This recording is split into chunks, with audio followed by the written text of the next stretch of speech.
एवं आध्यात्मिक महत्व को बताएंगे। सबसे पहले आपको ये बता दें कि भारत की सबसे पवित्र नदी गंगा जी है। वर्तमान में गंगा जी की क्या स्थिति है उस पर भी हम लोग चर्चा करेंगे, लेकिन पारंपरिक मान्यताओं के हिसाब से गंगा जी सबसे पवित्र है। और नदियों को भारत में माता क्यों कहा जाता है इस पर भी हम लोग चर्चा करेंगे। जितनी भी नदियां हैं पूजनीय हैं और उन्हें मां का दर्जा दिया गया।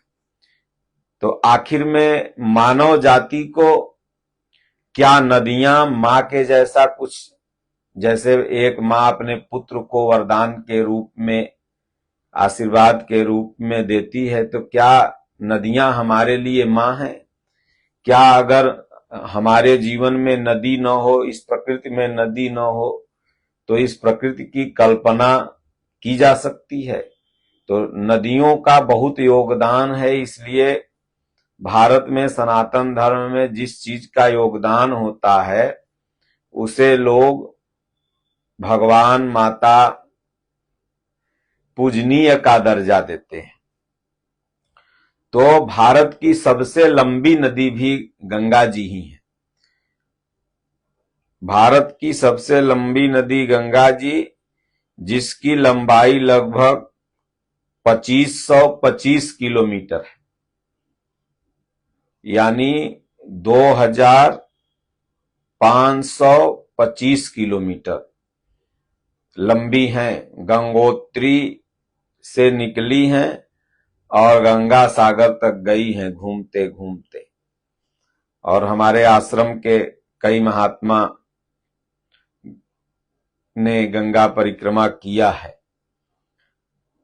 पूज्य दादा गुरु महाराज ने भी गंगा परिक्रमा किया था। तो गंगा दशहरा के दिन ऐसी मान्यता है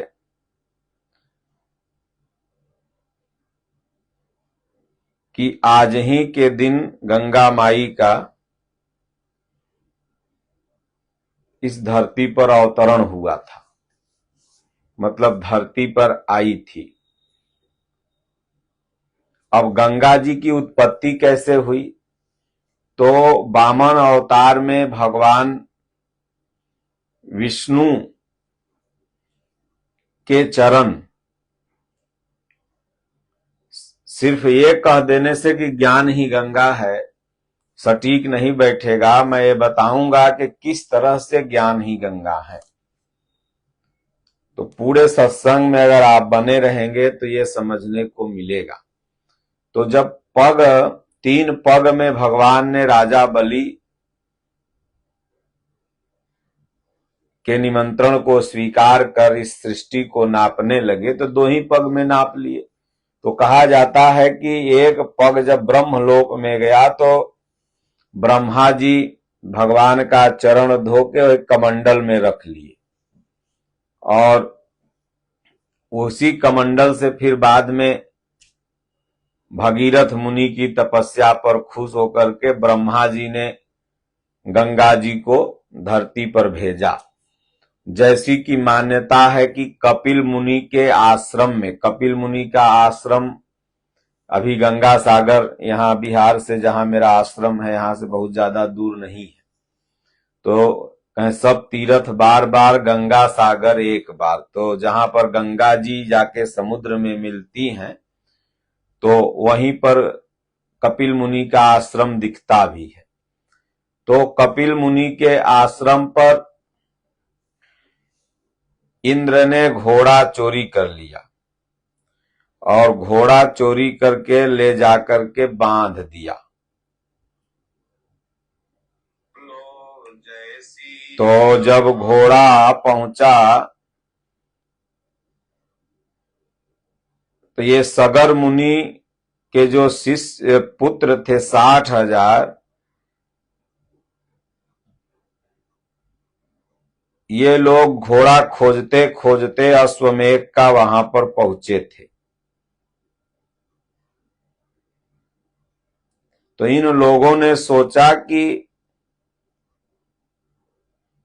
कपिल मुनि ने ही घोड़ा चुराया है, तो कुछ लगे अभद्रता करने।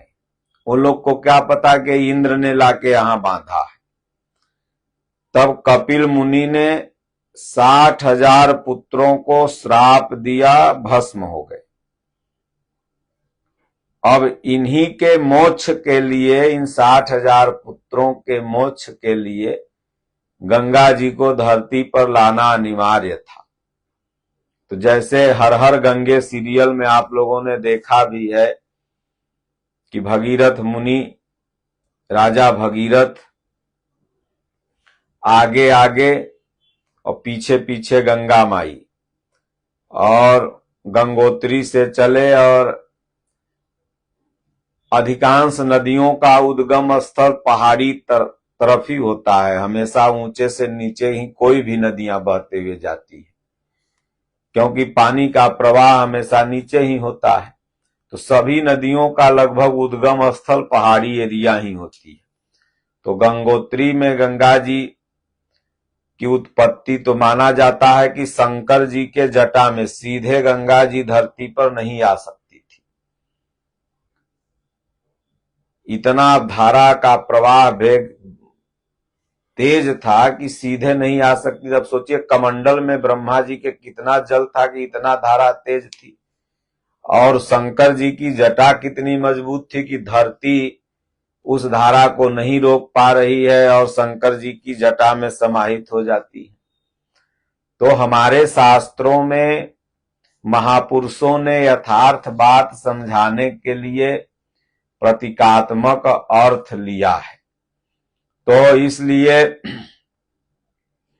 सगर मुनि के 60,000 पुत्र, तो बाहरी दृष्टिकोण से तो बुद्धि में यह बात नहीं घुसती है कि एक व्यक्ति को, एक राजा को 60,000 पुत्र कैसे हो सकते हैं। 10, 5, 20, 30, 40, 50, अब ये 60,000 पुत्र कैसे होंगे।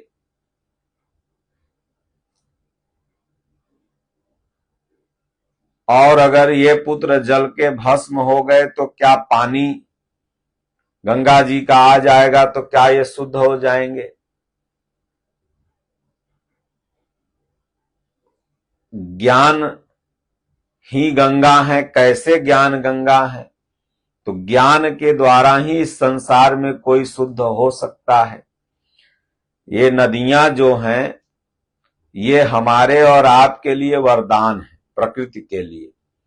और गंगा जी हो, नर्मदा जी हो, अभी देखिए एक महात्मा है, वो नर्मदा के किनारे 6-7 साल से भ्रमण कर रहे हैं, और नर्मदा जी का केवल पानी पी करके, यानी नर्मदा जी के पानी में इतनी शक्ति है, क्योंकि उनको भोजन की कोई जरूरत ही नहीं उसमें है, इतनी नर्मदा मैया के जल में शक्ति है।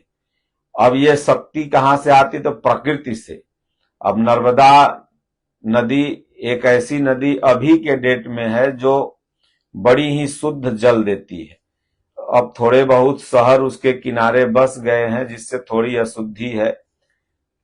जिन नदियों के किनारे शहर, गंगा जी भी पहले पवित्र नदी थी, लेकिन जिन नदियों के किनारे शहर बस गए, वहां पर थोड़ा कंपनी का, तो शहर का कचरा फलना ढेकना से अशुद्धि आ जाती है। नहीं तो गंगा जी को पवित्र इसीलिए बाहर में माना गया, बाहरी दृष्टिकोण से, उसमें नहाने इत्यादि से चर्म रोग इत्यादि दूर हो जाता था, क्योंकि जड़ी बूटियों से टकरा करके गंगा जी का पानी आया। तो लोगों ने कहा कि बहुत शुद्ध है, इसलिए यह ज्ञान के समान शुद्ध है। जैसे ज्ञान पापी से भी पापी को शुद्ध कर देता है। भगवान ने गीता में कहा, अर्जुन नहीं ज्ञानेन सदृशम पवित्रमेह विधीयते। अर्जुन, ज्ञान ही है जो आदमी को पवित्र कर सकता है। अब सोचिए, जिस शूद्र को मंदिर में जाने से भगवान छुआ जाते थे, अगर वह पढ़ लिख करके आज के डेट में डीएम कलेक्टर बन जाते हैं तो उनके साथ लोग सेल्फी लेने में गर्व महसूस करते हैं। पवित्रता कहां से आई? तो ज्ञान से। तो वो शूद्र नहीं था, बल्कि लोगों ने बनाया था अज्ञानी बना करके।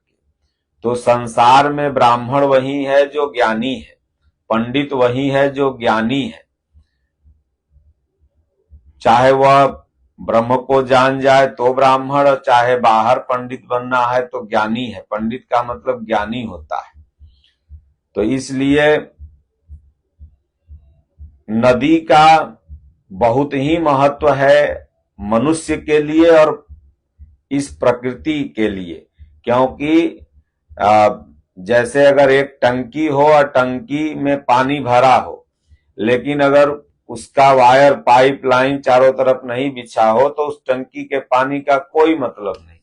तो उसी तरह समुद्र में तो पानी है, लेकिन ये जो पानी बरसता है तो इन नदियों के माध्यम से हर जगह धरातल पर पहुंचता है, जिससे जीव जंतु, वनस्पतियां, मनुष्य, कल कारखाने इत्यादि सब प्रगाढ़ होते हैं, जिससे मानव जीवन चलता है। इसलिए मनुष्यों को चाहिए कि नदियों का संवर्धन करे, वृक्षों का संवर्धन करे, क्योंकि प्रत्यक्ष और अप्रत्यक्ष रूप से मनुष्यों का जुड़ाव है। इसीलिए गंगा नदी को गंगा मैया कहा गया। तो गंगा दशहरा के दिन गंगा जी का अवतरण होता है।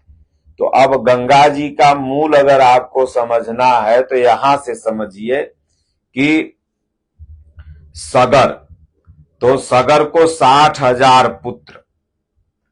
अब ये 60,000 पुत्र को कपिल मुनि श्राप दे देते हैं। तो संसार को सागर की संज्ञा दिया गया। और किसके लिए श्राप देते हैं? तो ये इंद्र जो है ये घोड़ा बांध देता है और ये समझते हैं कि कपिल मुनि ने ही ऐसा किया है। मानस में बाबा तुलसी ने लिखा है कि सांख्य शास्त्र जिन प्रगट बखाना, तत्व विचार निपुण भगवाना। सांख्य शास्त्र की रचना कपिल मुनि ने किया। तो कपिल मुनि के यहां घोड़ा, तो घोड़ा क्या है? तो मन ही घोड़ा है। जब तक यह बस में नहीं है तो मन घोड़ा है। और इन संसार में जो ये 60,000 पुत्र हैं, ये मन की जो सहस्त्रों प्रवृत्तियां भरी पड़ी हैं इस मन में, यही है। अब ये महापुरुष के यहां जो इंद्रियां हमारी हैं, यही इंद्र है। और ये सब समझते हैं कि नहीं, गलती इन्हीं से हुई, तो महापुरुष श्रापित कर देते हैं, उन्हें भस्म कर देते हैं। क्योंकि बिना जाने हुए किसी पर आरोप लगाना, तो कभी कभी जब साधक भजन चिंतन करने लगता है तो इंद्रियों के वशीभूत हो जाता है। अपनी जो सहस्त्रोमयी प्रवृत्तियां हैं, जो ये 60,000 राजा हैं, इनके ये पुत्र हैं राजा के, सगर के, उनके हिसाब से चलने लगता है। तो वो जाके गड़बड़ी करता है कपिल मुनि के आश्रम में, उन पर शंका करता है, घोड़ा चुराने का आरोप लगाता है, तो वो श्रापित हो जाते हैं। तब भगीरथ, तो भगीरथ मुनि, ये इतिहास झूठा नहीं है, सारा इतिहास जितना भी है सब सच्चा है, लेकिन इस इतिहास के माध्यम से सही चीज महापुरुषों ने बताने का प्रयास किया है, साधनात्मक चीज बताने का प्रयास किया है। तो भगीरथ जी तपस्या करते हैं। ऐसा मान्यता है कि पूर्वज जो काम नहीं कर पाते वो भगीरथ मुनि करते हैं। तो भगीरथ मुनि की तपस्या पर ब्रह्मा जी खुश हो जाते हैं और गंगा जी को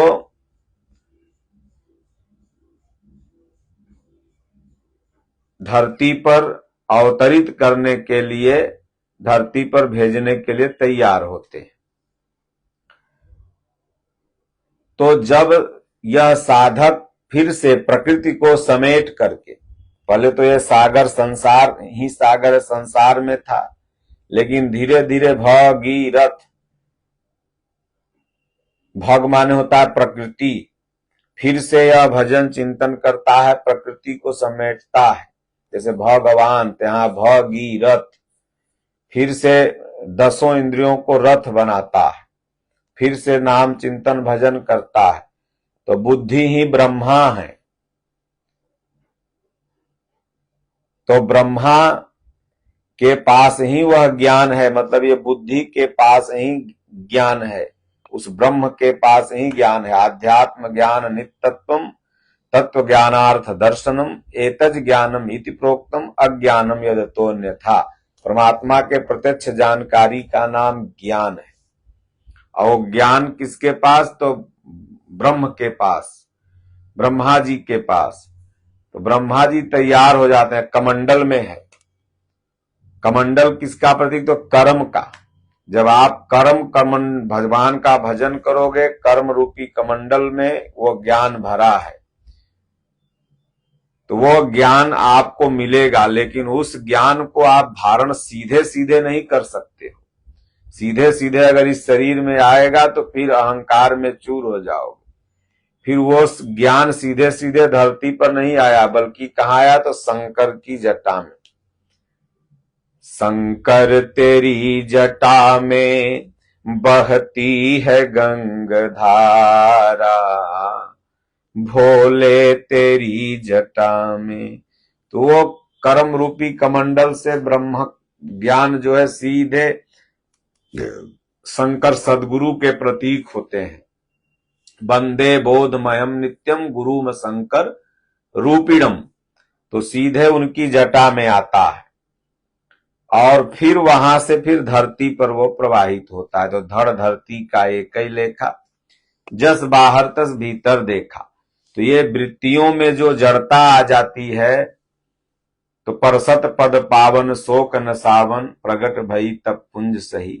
तो ये जो भस्म हो गई थी वृत्तियां, ईश्वर के अनुकूल सब नहीं थी, श्रापित हो गई थी, तो जब ज्ञान का प्रवाह होता है तो सब तर जाती हैं, फिर से प्रफुल्लित हो जाती हैं, फिर से साधक भजन करने लगता है। यही हुआ गंगा जी का धरती पर आना और सगर के 60,000 पुत्रों का तरना। तो उसी दिन से ऐसी मान्यता है कि इस जून महीने में गंगा दशहरा, तो इसलिए नाम क्या है? गंगा दशहरा। तब साधक के अंदर गंगा दशहरा, दशहरा 2 आता है। एक तो दशहरा तब आता है जब आप जानते हैं कि राम जी रावण को मार के आए थे, तब विजयदशमी लोग मनाते हैं। और एक गंगा दशहरा यह भी। तो दशहरा, 10 इंद्रियों पर जब आप ज्ञान के माध्यम से, आध्यात्म ज्ञान नित्यत्वम तत्व ज्ञानार्थ दर्शनम एतज ज्ञानम इति प्रोक्तम अज्ञानम यदतोन्यथा। ज्ञान के माध्यम से ही साधक, मतलब परमात्मा की जानकारी हो गई तो सारी इंद्रियों पर वो विजय प्राप्त कर लेता है, फिर ये विकार उस पर हावी नहीं हो सकते। तो वही साधक के जीवन में, उन महापुरुष के जीवन में गंगा दशहरा हो जाता है। तो कपिल भी साधना की एक अवस्था है जहां मन बस में नहीं हुआ है, जिसका अभी मन बस में करने का प्रयास कर रहा है। वो घोड़ा जो है इंद्रियों के अधीनस्थ है, इंद्र ने चुरा के ले गया, वहां बांध दिया। तो ये परंपरा तब से लेके अभी तक चली आ रही है। दूसरा, आज के दिन से एक तरह से बारिश का भी मौसम प्रारंभ हो गया। कहते हैं लोग कि लगभग 20 मई के बाद जो जून आता है,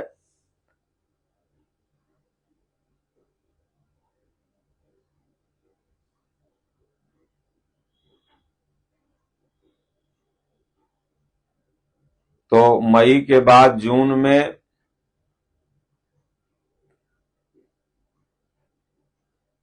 बारिश ओरिश का भी मौसम रहता है।